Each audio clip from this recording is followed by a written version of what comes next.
Welcome back. I am the Real AI Coach. And in this exciting video, we're going to be doing a full replay of a seminar that I taught live in person at the Permit Tech event.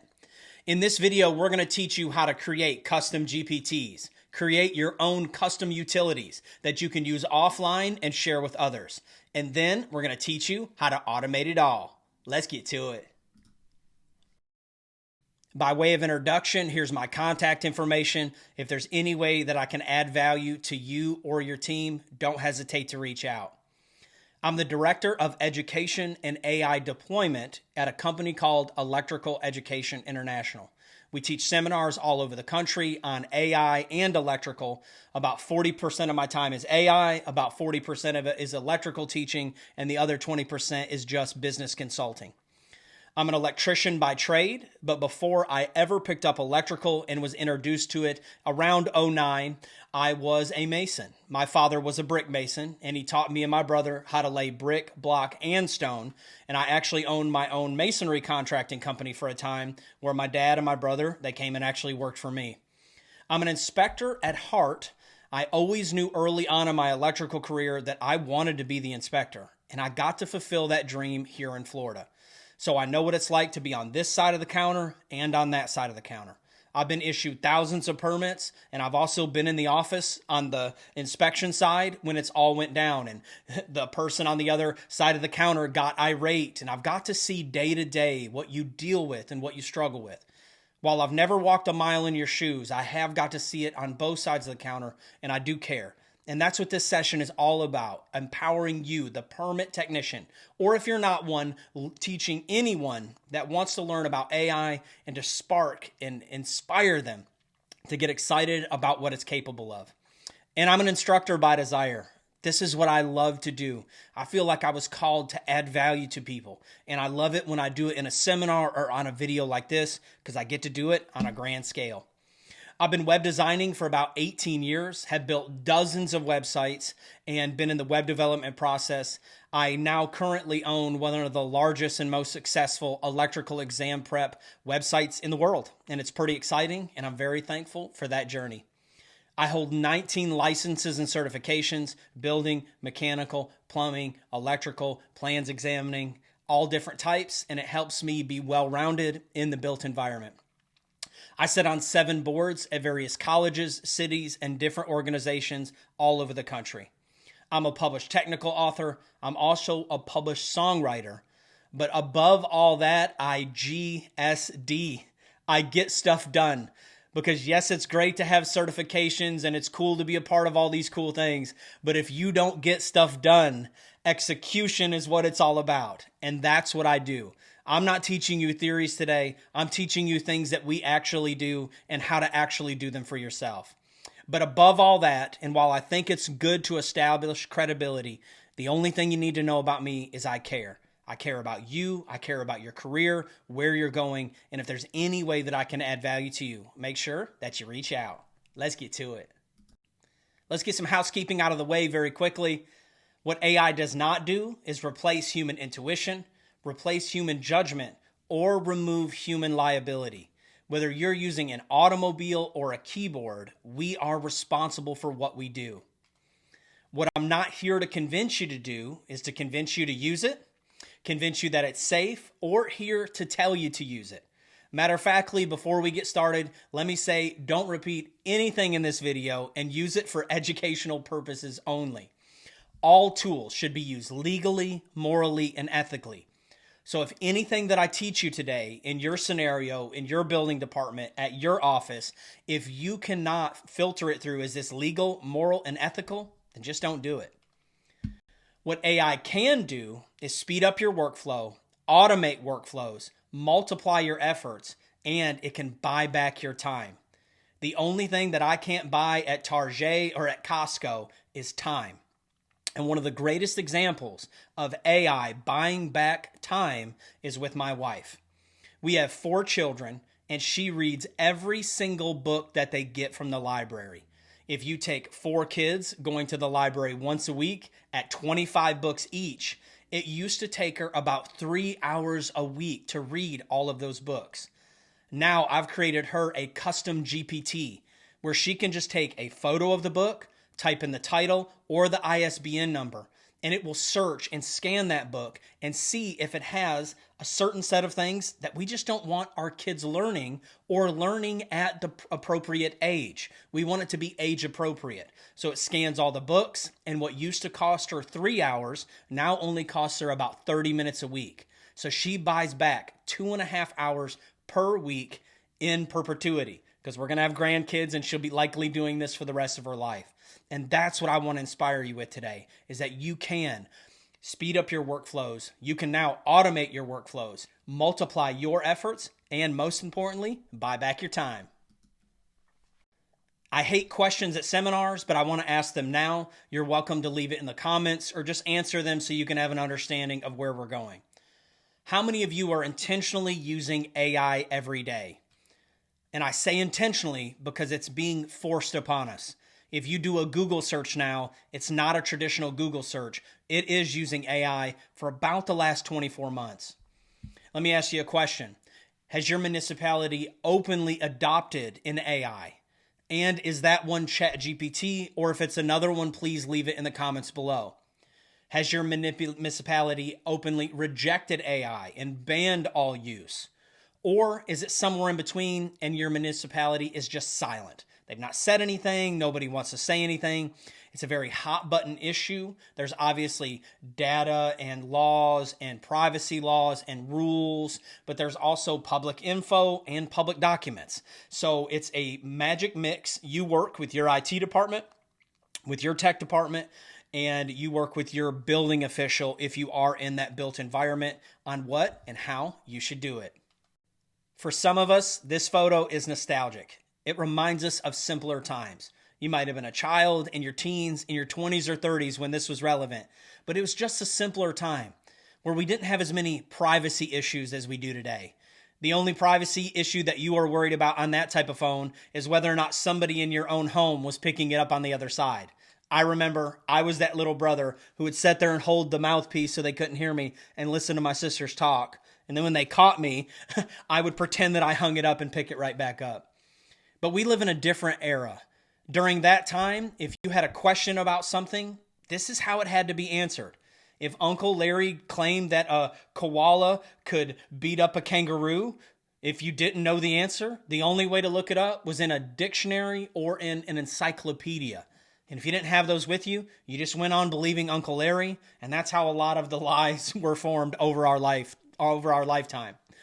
Then enter the Google era. When it first loaded, you were waiting for all the other things to load on this page because web pages at the time had a lot of bells and whistles and took some time to load. But Google did it different, and they had a different idea. What they wanted to do was to index the world's knowledge so you could look it up at a moment's notice, and that's exactly what they did. Then, insert later in 2022, we got this interface. Very similar, very plain, but a whole lot more function. We now could upload videos and images and talk to it and hold a conversation and have it write us a silly song or create images for us. And the world was flipped upside down. Now I want you to imagine with me for just a moment a world where you can have your emails drafted professionally in your tone very quickly every single time. I want you to imagine a world where you can take all of your frequently asked questions, have them automatically drafted into emails, and with just a couple clicks, respond to any email that comes your way. Now I want you to imagine we take those workflows and we automate them.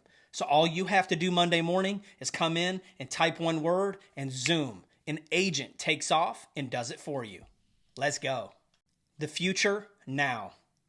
We have 3 different levels of AI today that we're going to cover and teach you how to use them.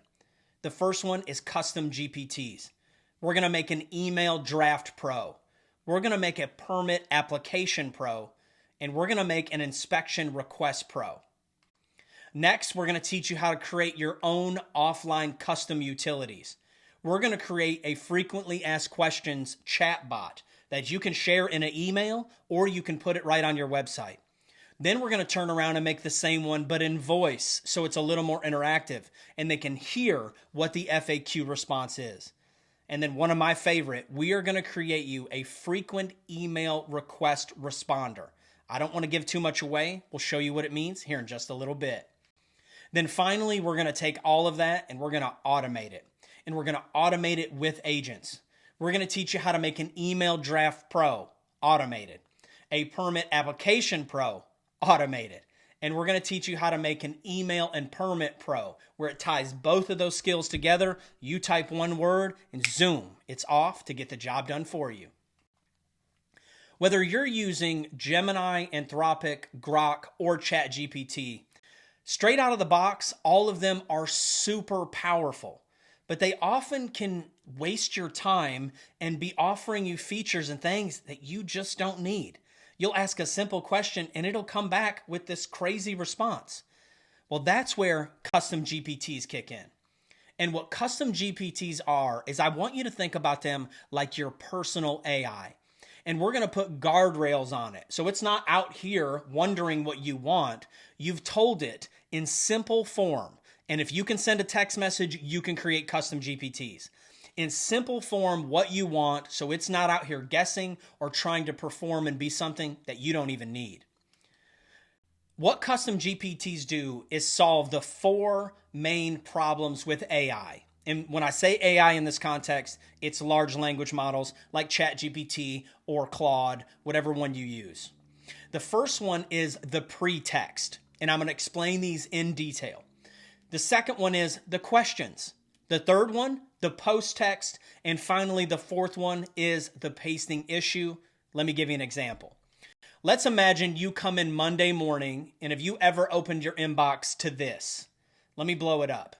Yes, it's from that guy. We all know who that guy is. And the subject line is, what's going on with this permit? Now, what's unfair about the laws where they can do a public request is, news people or whoever's trying to badmouth the building department, they'll pull just this one email. But they don't know that that guy has came into the office. He's raised his voice. He's thrown a fit. He's threatened to call the cops. You've had to have him removed from the building. But all they pull up is this one email and try to use it out of context. And you may look at this email and say, you're going to open up and you have the great idea that I'll use AI to help me answer this email. Well, let's show what that looks like and look at AI's 4 main problems. So you would take this email, you copy it, and you paste it. You come to your GPT, whichever one you like to use. But before you do anything, you have to explain what you want the AI to do. I need you to write me an email response to this email, make it professional tone, be kind but direct, and you paste the email in there. Great, that sounds fine. But next comes our second problem, the questions. Got it. Before I write the email, I need a few details so it's accurate and sounds professional. What exactly is the issue with the permit? Do you know what the permit number and project address is? Has the city and county already replied? And by line in question 4, you're ready to fall over. And if you're like me, if you look down at the bottom of the screen, you reply, just write it. I thought that was a pretty simple prompt. I need you to write me an email response. It goes off into all these questions. Now, sometimes these questions can be helpful, but when I put in a simple prompt, I need a simple response. And by now, I'm already exhausted, which leads us to problem 3. After I said, just write it, please, now we have to deal with what I call the post-text. The post-text is everything that it outputs that you don't need. Up here at the top, it says that it's responding. Great, thanks for letting me know. In the middle is what I actually need. Down here, it wrote your name, so I'm going to have to deal with that in a few moments. And it gave me a bunch of follow-up things down at the bottom. Now, sometimes these follow-up things can be handy, but when I just want the output, just give it to me, which leads us to our next problem, which is the pasting issue. If I were to come down here and just click copy, and I head over to my email, I have then got to go into it, look at it inside this message. I would have to delete the sure thing, let me do that now. I'd have to change the your name topic, and I'd have to delete everything that it puts below. And if you're like me, I've had emails out in the wild where someone forgot to remove some of that, and I could tell that they used AI to make the response. So these are the 4 problems that custom GPTs are going to solve. Let's do it. Now introducing Email Draft Pro. It creates email responses on demand without the drama. Now, some of the modern emails are starting to have AI native things, but it doesn't know who you are. It doesn't know how you want it to respond. You can't give it custom commands. It's just drafting based off of whatever it thinks. But I'm going to show you how to end up with consistent results and make it tailored to what you want. Let's see how it works first. Let's imagine we end up with this same email here. Same email, we're going to copy it and we're going to paste it. But you'll notice here that our interface looks a little bit different. Now we're dealing with the Email Draft Pro, and it is the world's best at drafting emails. So we take that same email in there. I've already solved my first problem. You'll notice there's no pretext. I just pasted the email and off we go. So immediately, with no questions, no post text, and no pasting issues, it has drafted me this beautiful email response. And now I've got a couple options. I can click the traditional copy buttons here and then take it over to an email and paste it in, and it does wonderfully. I've got this one set up where it does not copy the subject, so I didn't have to delete it. All I had to do was paste it into the response, and boom, it's off. But now recently, ChatGPT's got it where you can just click this send button. And this little button right here will natively give you the option to put it into whatever email you already want, either Gmail, Outlook, or a default email app that you can integrate with it. I'm sure they work with many emails that you already use. So it took that response, and in one click, I've already got it back in my draft. I take it, and it looks like this when I'm done, and now I've got my permanent assistant status. Dear Mr. Hyder, it did the subject and all for me. But if I do it this way, I've got to know who I'm sending it back to, which may not be as easy as just copying it and pasting it into a reply that you're already dealing with. But what if we wanted to have this output run in Spanish? Here in Florida, our native language, our first language may not be English. And also we may deal and have a lot of our customers that are bilingual, that speak multiple languages. So what if we wanted that draft output in Spanish? Well, in this configuration, all I have to do is click one button. When I click this button, what it does is it automatically knows to run those instructions in Spanish. What instructions, you ask? Well, the ones I'm going to teach you about when I teach you how to build this GPT. And it asks me to please provide the content. I will paste in that same email, and it spits it out in Spanish. My subject line, I can then copy it or push the little send button and do my thing. Now, I don't speak Spanish, so I would have to have it then translate it. This is the translated version. Everything looks good. I'm ready to send. But what if we had one that could do Spanish and English with no pretext, no questions, no button pushing, all in one?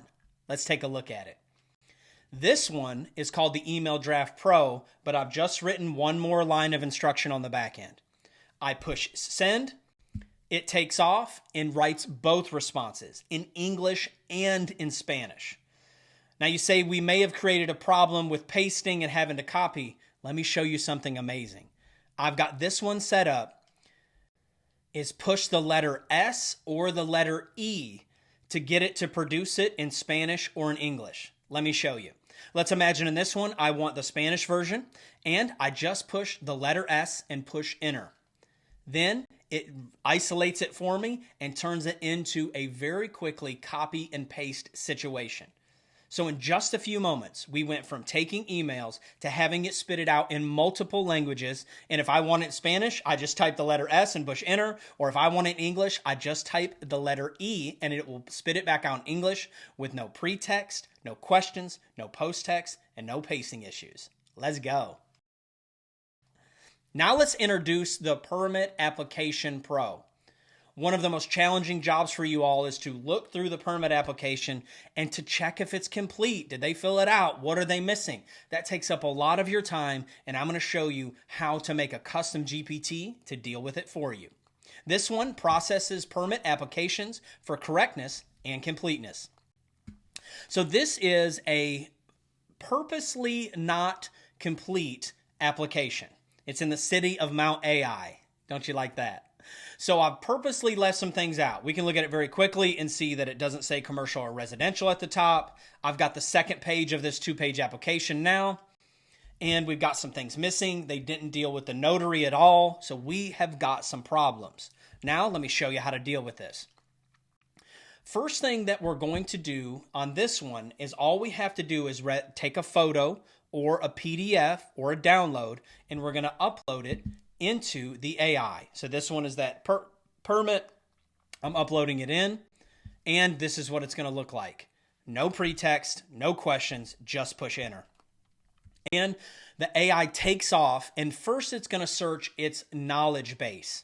I'm going to teach you how to upload native documents, maybe the way that you want it responded. You can upload your own you could upload 10,000 previous applications so it would notice study from those as well. And what it does is it takes this one that I've intentionally submitted with errors, and it's going to search through this knowledge base, and I'm going to show you how to do that.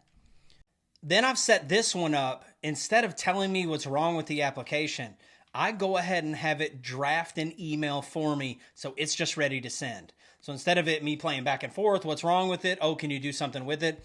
I've told it rather to go ahead and draft me an email.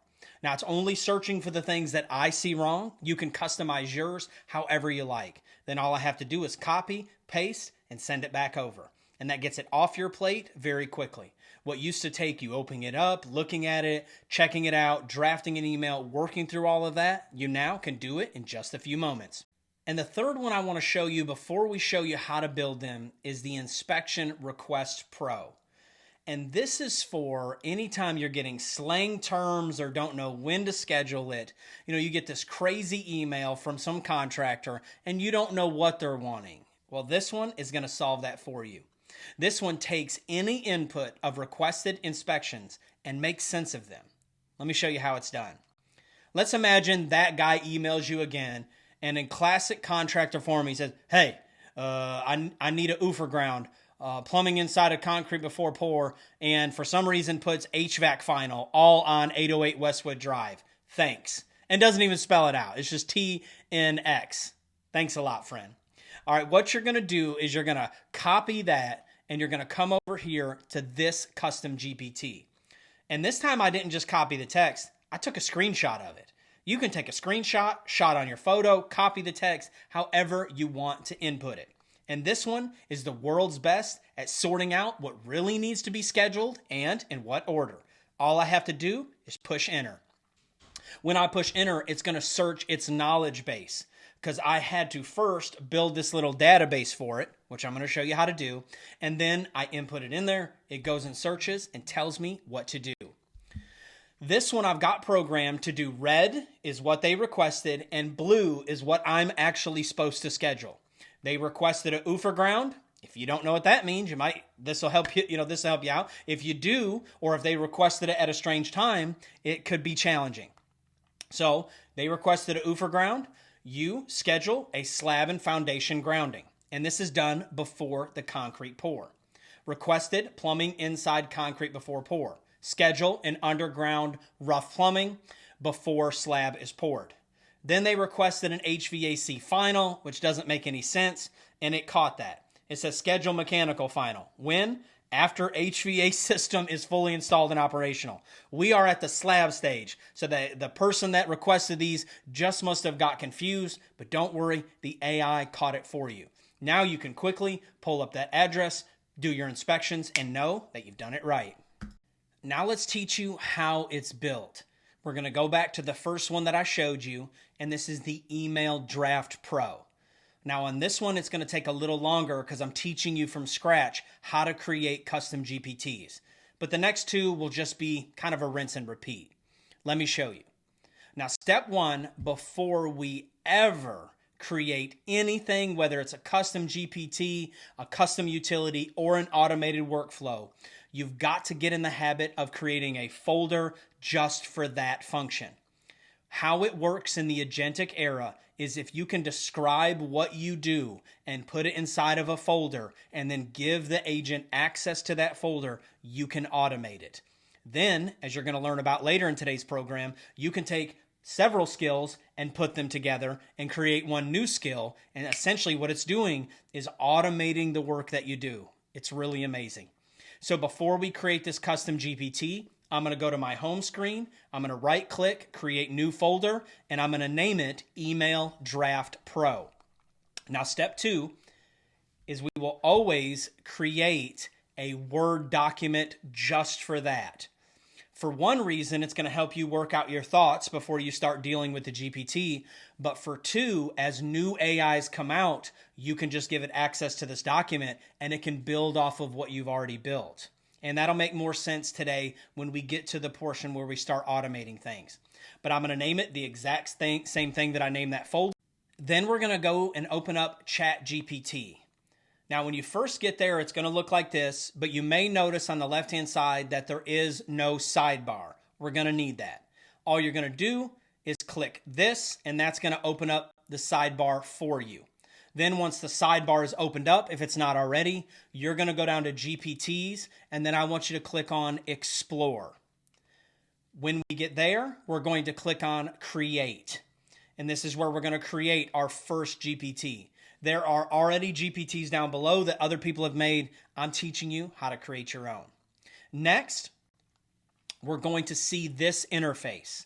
And there are 2 different interfaces that you could come into. The first one is going to be the configure. But you'll notice right next to it with the red arrow that there's also a create.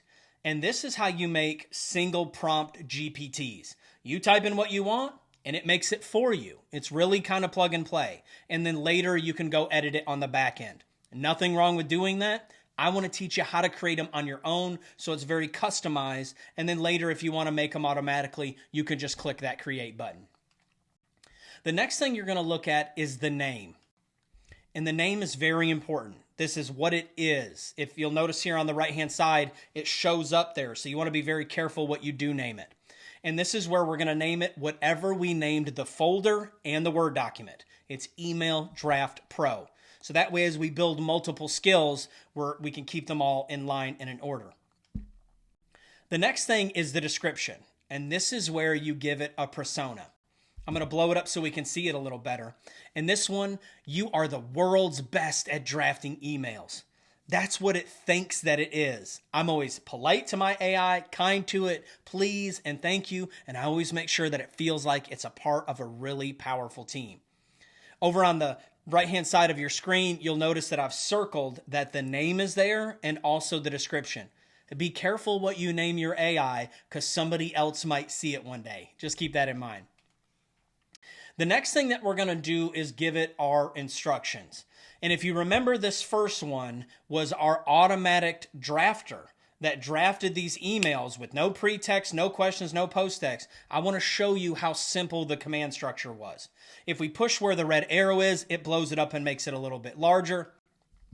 And I've highlighted it here and blown it up so we can see the text.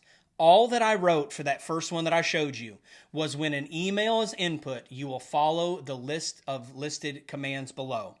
1, do not ask any questions. Put any pretext in your response or any post text after so I can just copy and paste. 2, write a professional email write an email draft in a professional, polite tone, being sure to be kind. And remember, this is public information and falls under Florida's sunshine laws, which are the laws that they can public request anything.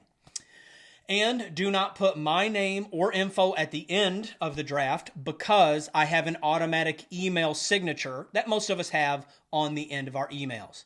And literally, that was it. All it took was that to get rid of the 4 major problems that AI produces. Next are conversation starters, and these are so much fun. This is where you're going to put in any special instructions that you want to run or just a special function that you want it to do. I've got one that I built one time that was the 4 different cities that I want the weather checked in. I literally just opened it up, clicked one button, and it ran and got the 10-day forecast in all 4 of those cities and brought it back and put it on a chart for me to analyze it with one click. And this is where you can create very cool buttons with custom instructions. Next is going to be where we upload knowledge. On this GPT, I didn't have any knowledge, but you could upload old emails. You could upload your city's ordinances. You could upload your HR, the whole way that you're supposed to respond to people. Whatever that looks like, this is where you're going to upload that there. Now we get to our recommended model. I'll make it a little bit larger here so we can see it. If you don't know what model that you like best, just put it on no recommended model and it will do it automatically for you. And that's our blue arrow on the screen right now. There are a lot of different models. And if you find that yours isn't behaving the way you want, come back to Edit GPT, which I'm going to show you in a little bit, and you can just change the model if it's not performing the way you want. If you're using it out in the wild, if you look at the red arrow, you can always adjust what model that it's using right there on the fly, and I'll show you how to do that here in just a few minutes. Next is very important, and these are the capabilities. This is what you are or are not going to allow your GPT to do. If you want it very closed-based, you might turn off web search. You might turn off Canvas, which is the coding. You might turn off image generation. And you might leave off the code interpreter and data analysis. You might want it to be very closed and have very tight guardrails. I highly recommend leaving those on because they don't affect you, but they often add value. But the one that you want to make sure that you click is that bottom one, and it's not clicked when you start, at least at the time of the filming of this video and for the last 2 years. This one here is going to allow it to make PDFs, do data analysis, and do a lot of functions that I know that you're probably going to want your GPT to be able to do. Next are actions. They're outside of the scope of today's video, but you can set up some really cool things that you can add in there that it can do as well.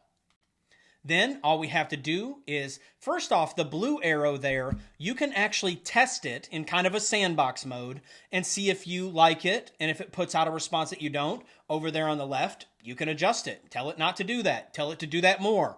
Tell it to whatever you want. Then when you're satisfied with it, you're going to go up here to the top right and click Create. Then this screen is going to come up.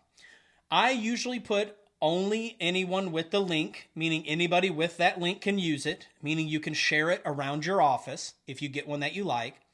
Then I just click Save, and it'll take me here. Then you can view the GPT. In sandbox mode, I'll test it sometimes, but if I really want to see what this thing's going to perform like, I always hard click Update or Create if it's the first time. And then I will go to View GPT because that's what it's like if somebody were to come to it natively from any computer. Then once I do that, I end up here. And in just a few moments, you've learned how to create your own custom GPT. Now I'm showing you this in light of the built environment. But you might be a part of a group, a part of cheer, a part of Girl Scouts or Boy Scouts or whatever that looks like for you. You can use these skills to help you anywhere. And in just a few moments, you can have your own custom GPT. Now let's take a tour day GPT to show you a little bit about its functions. First off, down here in the bottom left is going to be where you do your upload and add files. There are several functions in there. You can get in there and look around. Then over here is where you're going to find that dictate button. This one here is not to talk to the model. It is rather to record your voice so you don't have to type it if you don't want to. But the next one is very important, and that's how you talk to the model. Just like me and you setting here, you can upload some information or ask it about back-end information that you've already uploaded, or just ask it what the price of rice in China is, and it'll tell you. And it's very intuitive, it's very smart, and it's very powerful. Next, this is where if the GPT puts out an output that you don't like, I don't want you to tell it to fix it in here. I want you to come up here. And when you open this up, it allows you to do a few things. First, let's look at the blue arrow. That's going to be where you adjust the model. If you input something and it didn't output what you wanted, you can try changing the model and doing the same input. That's fine. But first, before you do that, I want you to go to the red arrow. And if you're having to, let's say you create a custom GPT and it doesn't spit out what you want, I don't want you to type and tell it what you want because it doesn't remember that. I want you to go to this edit button and I want you to go back to edit the GPT in the configuration mode and just tell it not to do that again. It's called procrastinating on purpose. Instead of investing all that time to having to play tennis with the thing, stop, go back, tell it not to do it, save it, go back out, see if it does it again until you get what you want. You taking that time to make those modifications and adjustments are going to make all the difference. And that's it. You've now created, messed with, edited, and produced your own custom GPT. Now, let's do it again. How it's built, the Permit Application Pro. This was the one that scanned the applications for us, found out what was wrong, and automatically drafted an email. Step one, we're going to create a folder on our home screen and name it Permit Applications Pro or whatever we're making. Step two, we're going to go create that Word document and name it the exact same thing. Now on this one, I'm going to teach you how to start building your infrastructure inside of that Word document. Name, Permit Application Pro. Description, you're the world's best, just like we did before. Then we're going to create our instructions. These instructions were, when a permit is uploaded, you will check it for the following list of items. If any items are missing, you will draft an email with a polite introduction, bullet points of the items they missed, and simple steps to follow up. Do not put any pre-text or post-text. I want to be able to copy the output. If it's an electrical project, don't require roofing information. If it's a plumbing project, don't require electrical information, unless in their description of work you feel like they may need it. Do not add anything they need beyond what's listed below. An empty source document is uploaded in the folder for you to see, and I'm going to explain what that means here in just a moment. And down below, I start putting the things that I want it to check for. I don't want it to check the whole application. I just need the minimum ones that my office requires. Looking at the next page, this is some of the stuff down below. I want property name, owner of address, and it knows to scan through those. Now, let's head over here. And inside of that original folder, I'm going to make sure that that Word document is saved. And I've also, with the red arrow, I have uploaded an application template, like an empty one, just so it knows what it's working with. Then I'm going to go create my custom GPT. I copy and paste from my Word document the name, the description, and all of the instructions. I just paste it right in there. And now is where the sweet spot happens. I'm going to, on the left-hand side, blue arrow is where you upload the knowledge. Then on the red arrow, I'm just going to go give it access to that whole folder. And what's amazing about that is that whatever's in that folder, it will pull from. If I want to put old approved applications in there, I can. Old rejected applications. If I want to put a list of 1,000 notes that I have used over the years, maybe 1,000 emails that I've used over the years to play this tennis game of sending it back and forth, it can learn from literally almost an infinite number of knowledge that you want to upload. When I upload that, all I have to do is then click Create GPT if I'm done, and I can go and see it out in the wild. Of course, we're going to want to follow any other steps that I've taught you previously, like making your buttons or making sure that you click that code interpreter like we did before. But there you go. Now you've got a Permit Application Pro ready to go and do the job for you. Snap a photo of a permit, upload it in there, let it run through, create that draft for you, or just tell you that it's ready to issue. Now, how it's built, Inspection Request Pro. I love this one because we are the world's worst, contractors are, for just spouting off a bunch of stuff and hoping that y'all will fix it and do it for us like you're our personal office, right? So with that being said, and don't feel bad, ladies and men that work in the office, they do it to the inspectors as well. I've got one guy that we know that he says, I don't buy a code book, I've got you. Meaning that I'm not going to buy a code book because the inspector will be the code book for me. So laziness isn't just unique to inside the office. It spreads equally abroad. Now let's take a look, and what we're going to do is we're going to create our folder, name it Inspection Request Pro. We're going to create that Word document. Now, this one is a little more involved because I need it to have a database of what my municipality's inspections were and the ability to be able to pull in any slang term and be able to make sense of it. And let me show you how I did that. First off, inside of that folder, I put the inspection, the source inspection list, which I'm getting ready to teach you about. And I did that initial inspection request pro document that I created, just the normal Word doc. Let me show you how this thing works, and then I'll show you how to achieve it. Here is a video of me scrolling and showing all of the different inspection types that it knows to pull from, when to call them in, and a description and the slang terms that could be possibly used to call in this inspection. This is just another Word document that I've created, and let me show you how. First, I'm going to create a prompt. Help me do deep research and find out all of the slang terms that could possibly be used for these inspections and create me a master list that I can use to create a custom GPT. Now, this document that I've uploaded are all the possible inspections at Mount AI.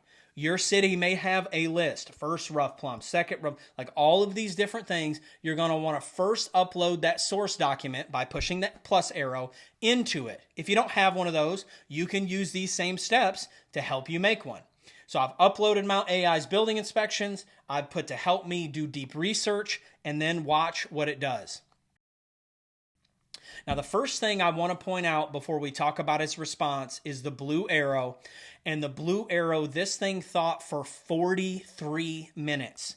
And it built me, that little video that I showed you, a beast mode inspection, the possible names that it could be, and when to call them in. And it saved it all as a pack zip. It saved it as a zip for me.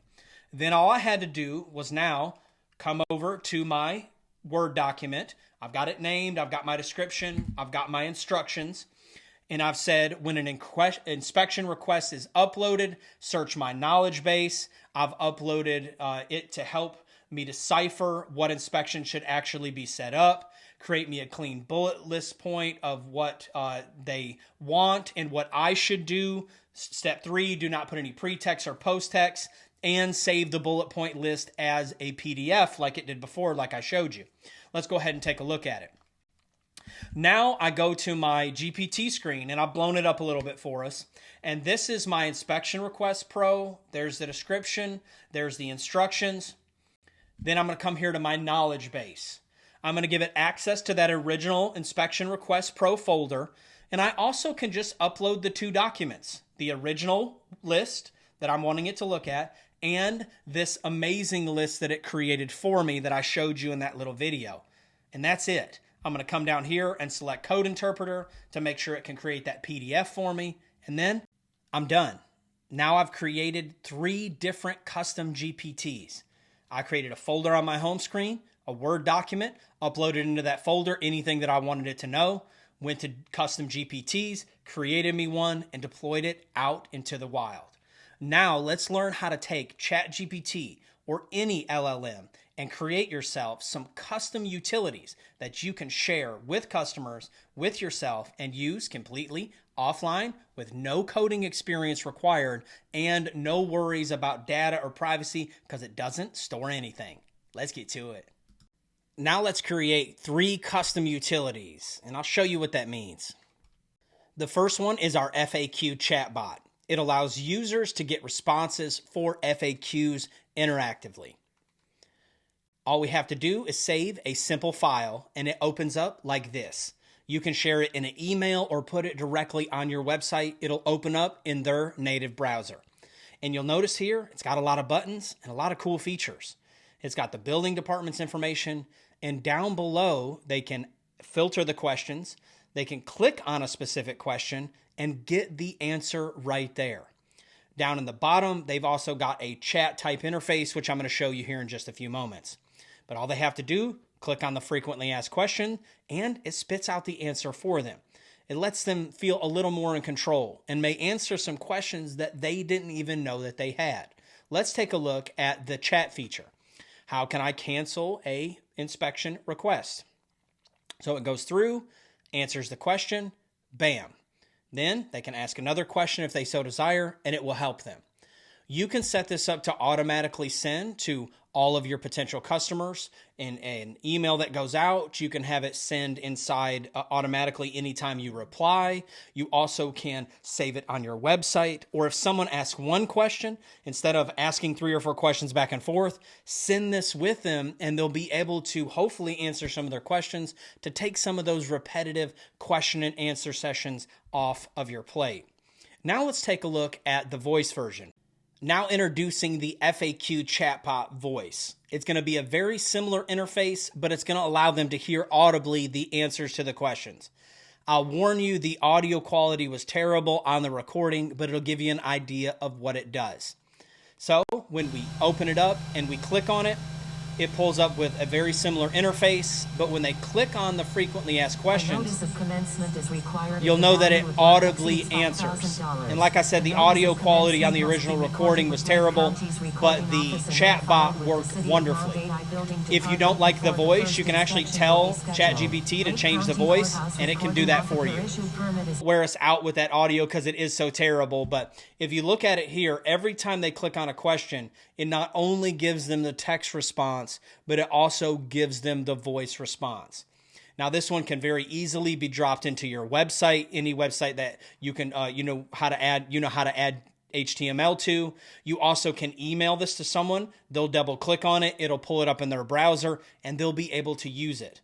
They also can just download it directly from your website and have it so it works offline as well.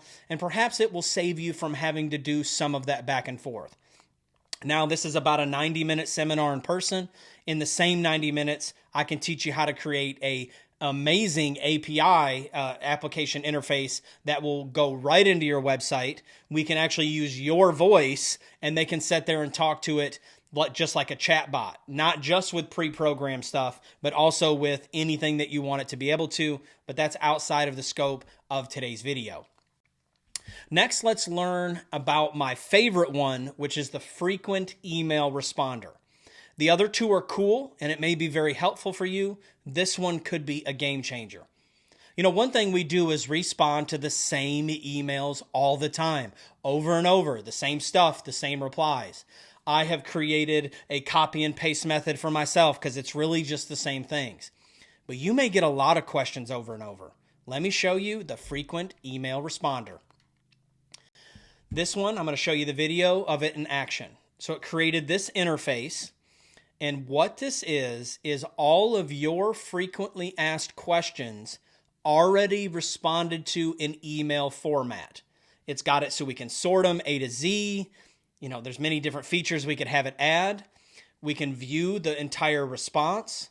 And what this one does, let's imagine that you're wanting to do this one. Can a homeowner pull their own permit? You copy the draft, you go over to email, and you push paste, and it's already answered the question and created you a draft email.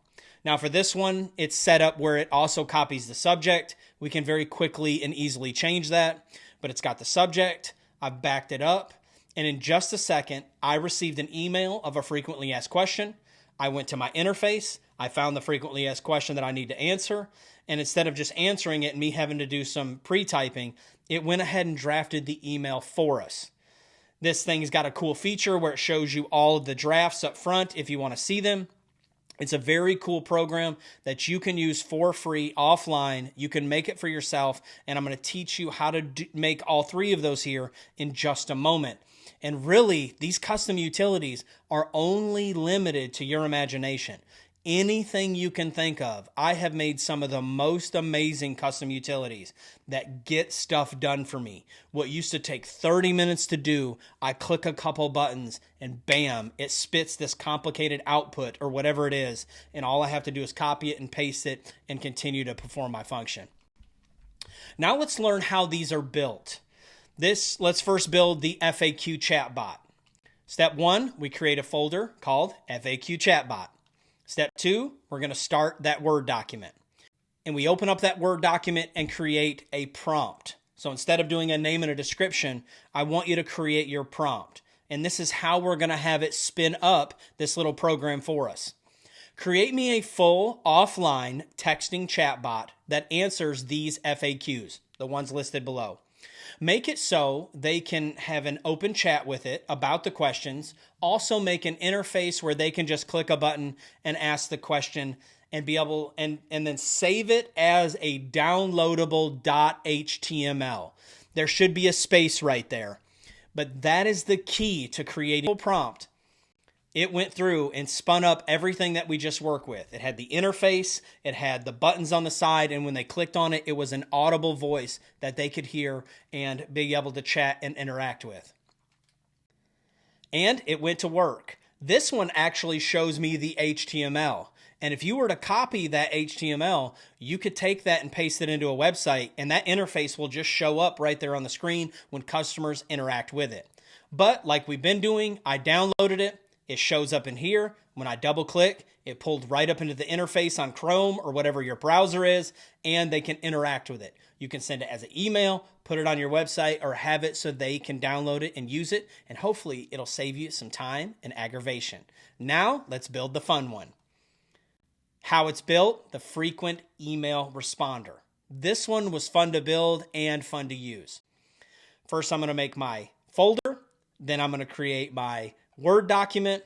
Then I'm going to take all of my FAQs that I had from before, and I'm going to create this prompt in my Word document. But this, I skipped a step for time, and I put it right here in the prompt.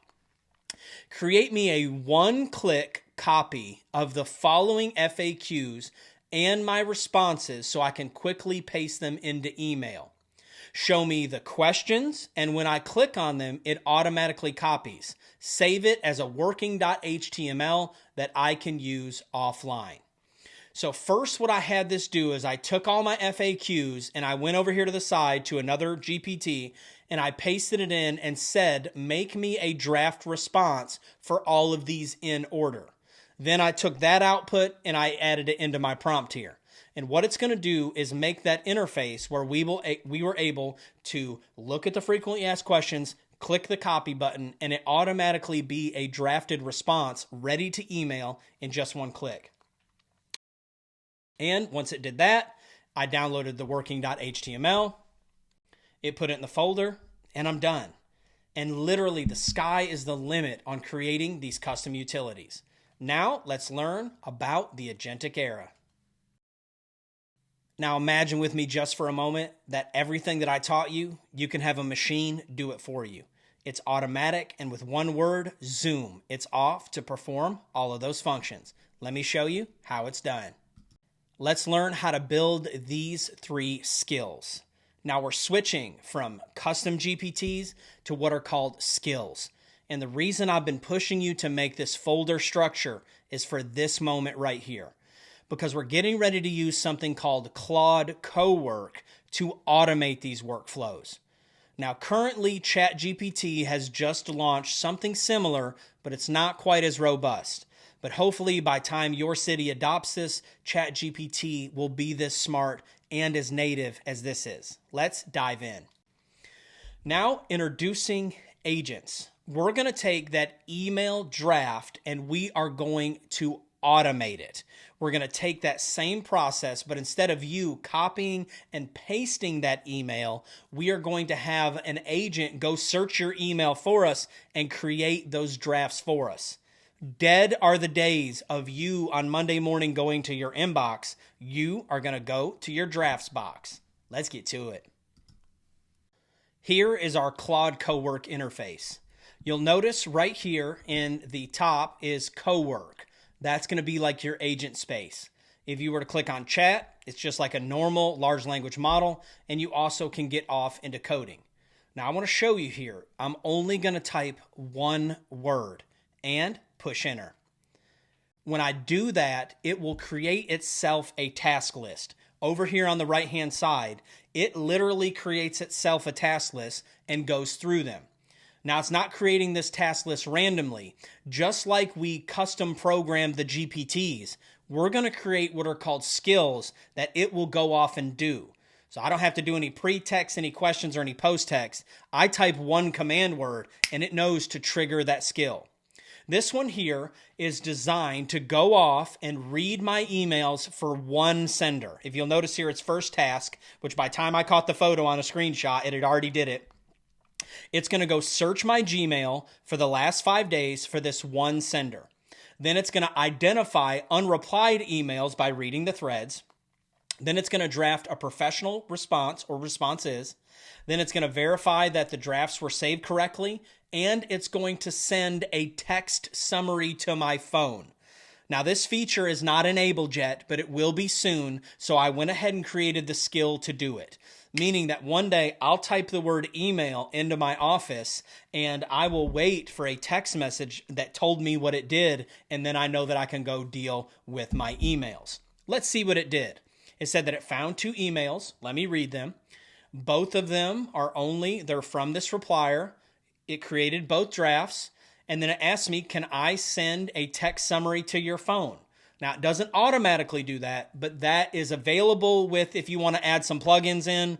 But I like strictly dealing with the big corporation itself. And right now, Claude doesn't offer that, but you'll see what I did have it do for us. Now let's take a look at it. First, looking up top here, you're going to see 3 things. The top draft is its email draft summary. And that's the one where it summarized what it did. So instead of having to open up each individual draft first, you open up the summary and it told you what it went off and did. And that's the one that I've got it saved to send to me as a text message. So over here on the left, we see that it's 2 drafts created from Brick Destroyers, which is the email I told it to check. One of them is about dinner tomorrow night, and the other one was questions from a seminar. Now, we can have it scan your email for all emails or anything that we want. And you'll notice that the person that it's sending it to is my phone number. And over on the right-hand side, I went ahead and pushed send. That's what it looked like as a text message. So very soon, you'll be able to just pull up your phone when it's done, see what it did, and then go to work. Now, down below that are the 2 drafts that it answered. Let's take a look at how it did. The first draft was, hey, yes, we're still on for dinner. I'll see you tonight. Send. The second one over on the right with some technical questions. I can look at it and see if I like it. If I don't, I can fix it then, but I'll then go on the back end and correct the skill so it doesn't do it again. So in just a few moments, I just type the word email. I go off and do other work. I come back. I read my email draft summary. I can also soon be able to have it send a text message to me. If I want to get plugins, I can do it now. And then I go through one at a time and send my draft emails. Now, let's show you how to create custom skills and how to create this automated process. I've switched the seminar a little bit because in person, I might have run out of time. So now I'm going to teach you the custom thing, and then I'm going to show you right then how to build it. That way, if I did run out of time in person, I was able to, finish something instead of just showing them a bunch of stuff and not showing them how to build it. So now I'm going to teach you how to build this custom Draft Pro automation. So what we're going to do is we're going to get Claude. We're going to pay for the membership. It's very inexpensive. I think it's $17 a month right now. And I'm going to download Claude onto my computer. Then once I get in there, I'm going to make sure that I'm on Cowork. And I'm going to come up here to the sidebar menu if it's not already open. Then I'm going to come down here and I'm going to select Settings, Connectors, and this is where I'm going to connect my Gmail or whatever email I'm able to connect to it. Once I get that connected, I'm going to come in here and I'm going to configure. And it's going to allow me to either require it to need approval every time I give it the permission. It's going to stop and say, hey, am I allowed to do this? If you want to keep tight control on what it's able to do. Or you can give it the checkbox and you can just allow it to do those functions automatically. There are certain things that I keep heavy control over when I'm using these agents. Claude is very customizable and I feel very safe using it. But if you want it to stop and ask you every time it does a function, you can do that. I, for this illustration, have given it permission to do all of them. Get in my email, look at my email drafts, read emails, all the way through just to be able to do this function for you. Then I'm going to come back over here to Settings. I'm going to go back to Cowork. Now we just do the process like normal. We come to our home screen, we create a folder. And all of the skills of creating folders are leading up to right now, because you can't have agentic workflows without having a folder. So even if your building department has not adopted anything that is agentic yet, if you create the folder now, the moment that they do, or when you're on your private time doing things, all you have to do is share the folder and create the skill. So we create the folder, and then of course, we're going to go and create our Word document. We save that all, and we get busy. These ones are going to look a little bit different. We are going to start creating skills. I want it to read, let's build a skill together. Name, email drafts auto, description. This is an email drafting assistant. 1, name the skill email. Whatever you tell it to name the skill is going to be the word that you type back in to get it to run that skill later. 2, check my email, ... But the most important piece, at least at the time of this recording, is you need to have it save it. Let me grab my pointer. You need to have it save it as a .md file. It can save it either as a .skill, a .md file, or a .zip. So if it saves it as a .skill, it seems to be working, but previously it didn't work, and these things change all the time. So tell it to save it as a .md file, but if it saves it as a .skill, that would be okay too. Then all we have to do is copy all of that and head to Claude Cowork and push enter. And it's going to take off and start working its magic. It's going to go through and create the skill for you. I need it to give me the skill when it's done. I don't want it to just create it. So once it works through, it's going to set it up. It does its own thing. It tells me what it's going to do. And then when it's all done, you can click on the folder icon. When you click on it, it's going to bring it into its temporary folder. If you look at the top blue arrow, it says outputs. That's a folder that it creates on its own on your device where it puts what it works on. I want you to take it and look at the bottom blue arrow, and I want you to drag that and drop it either into downloads or on your desktop so you can find it quickly and not have to search for that outputs folder. Then once you do that, you're going to come back over to Claude Cowork. You are going to open the sidebar if it's not open. You're going to click on Customize. You're going to click on Skills. You're going to click on Add Skill. And then you're going to find that file and you're going to upload it. That's when you are uploading the skill. And then in just a second, you now have that skill built into your skills database. Now all you have to do is go back to Claude Cowork, type in the word email, push send, and whatever skill you created in there, it will take off and do it for you. If you don't like what it does, you go back, you prompt that skill, tell it to fix it, have it resave it as a .skill or a .md, re-upload it back in there, which I'm going to teach you here in a few moments, and you can change the skill. Now let's take a look at the Permit Applications Pro Automated. This is the one that scanned the permit applications for us. Let's take a look at how to do it automatically. First, we're going to come to our interface and just type in the word apps and send. Let's go. Now, what it's going to do is it's going to create its task list, and I've got this set up where it doesn't do one application, it does all of your applications that you've got ready for it to do. So Monday morning, you would come in, bring in your applications, put them in a folder, and the next one we're going to learn about is how to just leave them in your email if that's how they come in.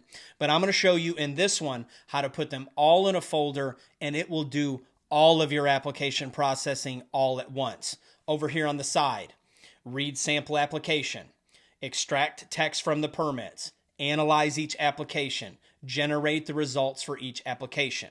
I'm going to show you how it works, then I'm going to show you how it's built.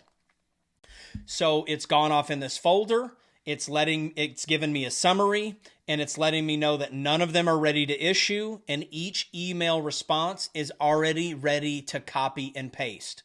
So what I've created this one to do is it's going to go to a folder on your computer where you've dropped or sent all of your applications that you want it to process, whether it's a photo or a PDF or whatever you've got.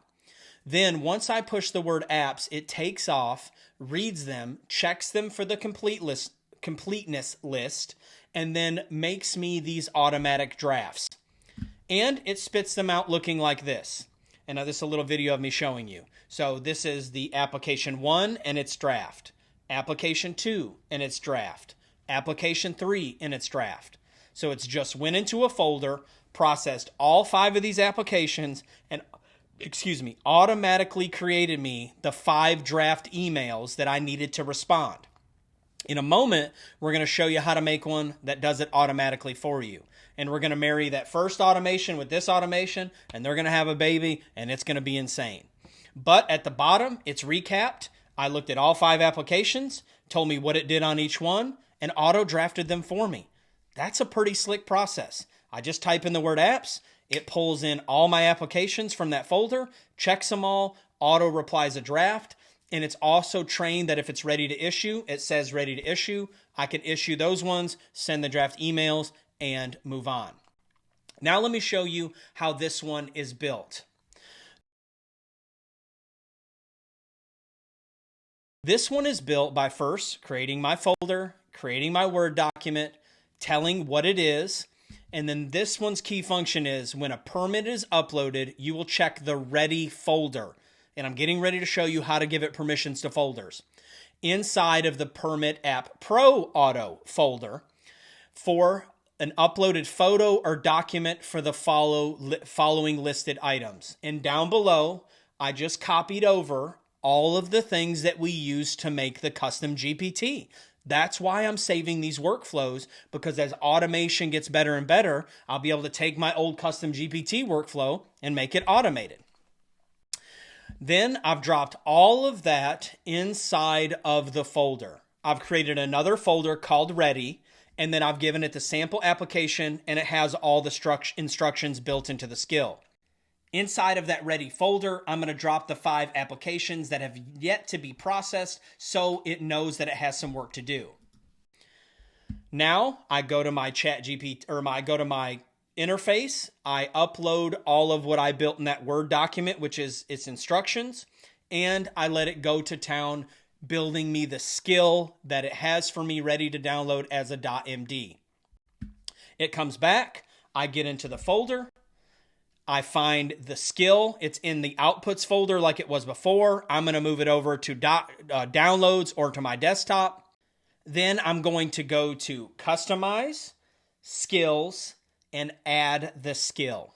Once that skill is fully uploaded, I'll come back to my interface, type in the word apps, and boom, it's off. It's going to go to that folder, check all the applications for what I want it to, draft the emails for me, and have them waiting for me to copy and paste. Now let me show you how to take both of those skills, combine them together, and make one super skill. And our final automation for today is aptly called the Email and Permit Pro. It's going to take both of those functions. It's going to go and scan our email for us, check for applications, download them, look at them, analyze them, check them for completeness. If they're ready, it's going to give us the thumbs up. If they're not, it's going to automatically draft a response that's in my inbox and move on to the next one. Let's see it in action. And for this one, all we have to do is come in Monday morning and type in the word apps email, and off we go. Now, this is a video. I did have to speed it up because it took quite a while. It's doing a pretty big function. But what this is doing is scanning my emails to see if there are any of them that are applications. When it finds them, it downloads them. Then one at a time, it will go through each one of these applications to check for the things that I want it to check for. If they're ready, it's going to let me know that. If they're not ready, it's going to draft an email response for me and save them inside of my email or wherever I want them to save. And all I have to do is go look at the summary of what it did, because I had it do that as well. Then go down and check each email at a time, making sure that it makes sense. So literally from one word to my drafts inbox, I can watch this thing take over and do it for me. Here in a moment, you're going to see that it did a summary of what it did. It broke it all down for me. And I'm going to come over here to my drafts. You'll see all 5 responses. And then when you scroll down here, you see the response that it built. Let's go ahead and read it. Hey Perry, thank you for submitting this permit application, ... Here are your missing items. Please let me know when you go to resubmit. Thanks, Percy. It's the name that it thinks I am, my AI, and it drafted this for me. So I came in, I typed it scanned my email, it found them all, it found the deficiencies, it created the drafts for me. I didn't have to look at any of them, and I just look at those deficiency lists that are listed here inside, make sure it looks good, send it, and wait for the reply from the customer. Now, when you're first building these things, you likely want to check and make sure that it's accurate, right? You want to look at it and make sure that this did equal this. And how you can do it is take its output and the application, feed them into a GPT and say, check these to see if this makes sense. And you can check it a few times to make sure that it works. Now, let's learn how to build it. And for this one, we took it and we are going to take a couple of our skills and combine them. That's why it's so important that you save these folders and the output skill all in that folder, and I'll show you why. For this one, I'm going to make a desktop folder like we did before. I'm going to save my Word document. And for this one, I'm going to go back to my skills. I'm going to go to Customize Skills, and I'm going to find my 2 original skills. One of them was apps for applications, and the other one was for emails. And over here on the right-hand side, I can actually download that skill. So I'm going to download those skills. And then I'm going to come to my Word document and say, let's build an app together. Call this one App Email and let it know what it is and what it does. And then in the prompt, I want it to take those 2 skills and marry them into one. So I'm going to copy all that. I'm going to upload those skills that I just downloaded into the chat interface. And I'm going to take that text that I just created and see what it does. And after just a few minutes, it created the skill. I put it onto my desktop or my downloads. I came over here and I uploaded it. And all I had to do was go back to my interface and type App Email, and it was off. Performed all of that function and got the job done for me with one word. After it performed all of it, I went to my drafts inbox and I was able to send those emails. Let me say this, if it doesn't capture into your email, you can have it go into a folder and then have it run off, scan the folder, then come make your draft responses. Now I want you to imagine a world where everything that I just taught you, you can do with just a thought. And if time goes on, me or my digital twin will be back to teach you about that. That's all that we have for today. I am the AI coach, and my bargain is that these videos will add value to you, but then you will in turn go out and add value to others. If there's anything you ever need from me, you can always just email me at electricalcodecoach@gmail.com. Let's get to it.